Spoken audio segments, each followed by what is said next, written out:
Hello everyone, Dom Tiberi joined by Adam King. Round one of the Memorial Tournament is in the books. And Adam, let me just say this. I said this to you earlier and you looked at me like you were, what?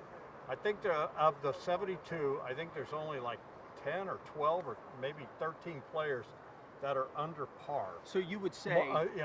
So I said to you, boy, the golf course is playing tough with the exception of being really two guys. 7 under par. So you would say that somebody who shot 3 over is just kind of average for the round, right? Well, the golf course is playing tough. Whatever Ben Griffin's magic was, and maybe it was going off early, I don't know, but it got more difficult. Scotty Scheffler, best in the world, 2 under. Yeah, I was just referencing that my guy is 3 over. Yeah, no, you were referencing, you didn't see everything else. And what I was trying to tell you is Jack Nicklaus predicted this golf course, and you thought it would be easy. He played 7 under. Listen. One guy. And Colin Morikawa, who Nicole Sharon picked as her winner, is at 5 under. Give him credit. Other than that, it's just a handful of guys, and ask Justin Thomas how hard it was out there. Oh my goodness, he was a guy that I thought was going to do well. 8 over. Yeah, I thought he was going to do well. He had a lot of momentum. Not out there. Ask Matt Kuchar how it went. Oh no, what did he shoot? He was over last time I checked. I didn't see Kuchar's score, but I will say this. It is exactly how you imagine this playing out. I think the guys that got out early, they still had a little bit of a wet course out there, a chance to take advantage of some things. But coming down the stretch, I did not see a lot of great shots. One of my favorite moments of the day, I was on 14, and I was watching as one guy had a chip. He chipped it, and it went about a foot. The next guy, the group that came through, they chipped it, went about a foot.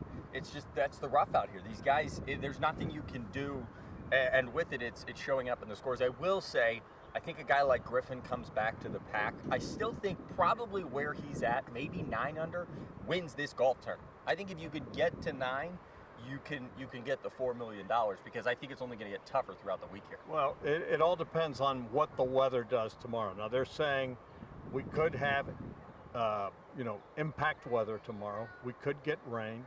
It could be heavy. It's all going to depend on where the front goes and everything. But if the fairways are fairly soft. Now with the wind we have had today, it's drying this course out. The greens, they just suck the water out. They can make it as hard as they want. They can cut it as short as they want. The rough isn't going anywhere. And, there was a guy that was just up here chipping by the practice range, and he threw 3 balls down in the grass, or 4 balls down in the grass, and he could only find one of them. Couldn't find the other 3. So somewhere in here, there's more. And then you had your battery incident on 18 where there's somewhere, well, I mean, you did. You dropped a battery, you know what? And it's nowhere to be found. It's in a lot of pieces because of the mower. It's definitely... They're not mowing this, my friend. There's no mower touching this stuff. I will admit it is still a concern about the battery. We're looking for it. We have search teams out there trying to find the battery on 18. What are you doing walking around with a battery in there anyways? Well, some of us are doing our jobs. I don't know what is your job? Walking around? I'm the battery Energizer guy. bunny? I'm the battery guy. My question for you, Dom. Do you think the wind tomorrow plays a factor? I mean, they said it's possibility of storms. If that comes in here, trying to get around this shot-making course, and if there's going to be wind, it brings a whole different level and a whole different problem. Well, I got news for you. Listening to the guys that played and struggled today, wind was a factor today, and you can see the wind right now. All the flags are blowing. Yeah. I mean, and if it continues, look, these guys will play in rain. They would much rather play in rain. But if you bring wind, they hate wind. Wind is the great equalizer. And I think more than anything today, it was this wind, because it's a constant wind right now, and it's swirling a bit. As you look at the flags, you can see it's coming. And that, more than anything, affects a golfer of this level, because they hit the ball so far, and when the wind, and they're so precise, but you can't be that precise when the wind is gusting and swirling. The one person, obviously Ben Griffin, had an unbelievable round. He shot 7 under, but I thought the reason that it went so well for him, if you look what he did, is he took advantage of the opportunities that are out here. This course does not present an opportunity on every hole. Obviously, chipping in on 18, that's a different set of things, but when you can get an eagle on 7, which You know, Jack will admit his par 5s aren't as long as he'd like. If you can find a way on 5 to take advantage, 1 and 2 are not going to kill you on this course. And then you got to just hold on coming up the home stretch. We saw someone like Victor Hovland, defending champion. Great round throughout the day, but then coming home, those holes are so tough. 16, 17, and 18, the wheels fell off a little bit for him. So it really is a course that you have to take advantage of your opportunity. I think he got the good side of the draw this morning.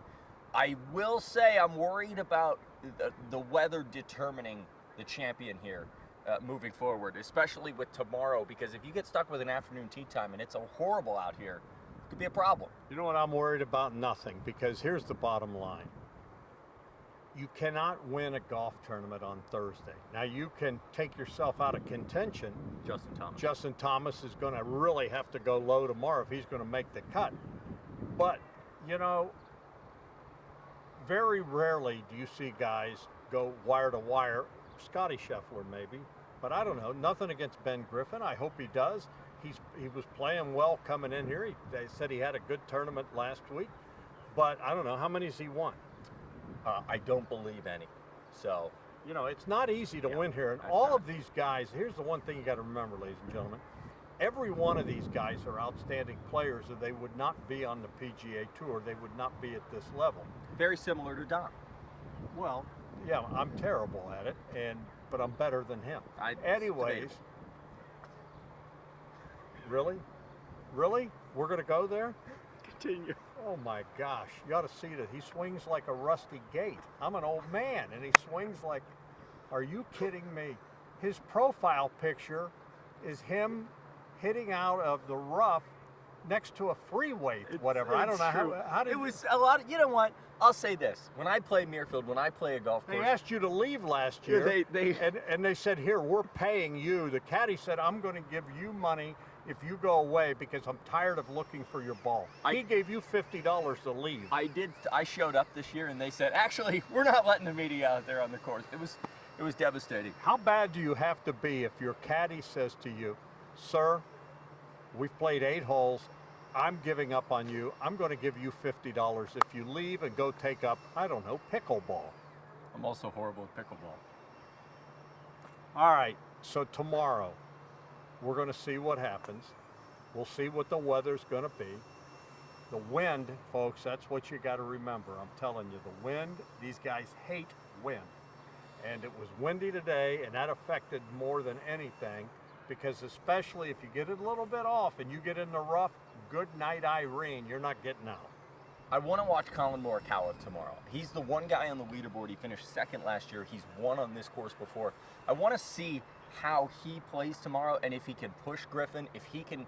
It wouldn't surprise me if we looked at the leaderboard tomorrow and Colin Morikawa had a 3-shot lead on the field. I would not be surprised, and he won the workday event here the year of COVID, when they played back-to-back weeks. He is Nicole Sharon's pick. She picked him to win. I picked Scotty Scheffler. He's 2, and you picked? I picked the winner. I mean, listen, Ludwig Oberg, he had a rough first round. He was 2 under. What is he? He was leading the tournament at one point. What is he now? He's +3, you know? Hey, we can't all... Does he make the cut? Yes, he makes the cut, and then he turns around and wins the tournament on Sunday. Book it, write it down, it's coming. There you go. He's Adam King. I'm Dom Tiberi. Keep it on 10TV, 10TV Plus for all your Memorial Tournament coverage.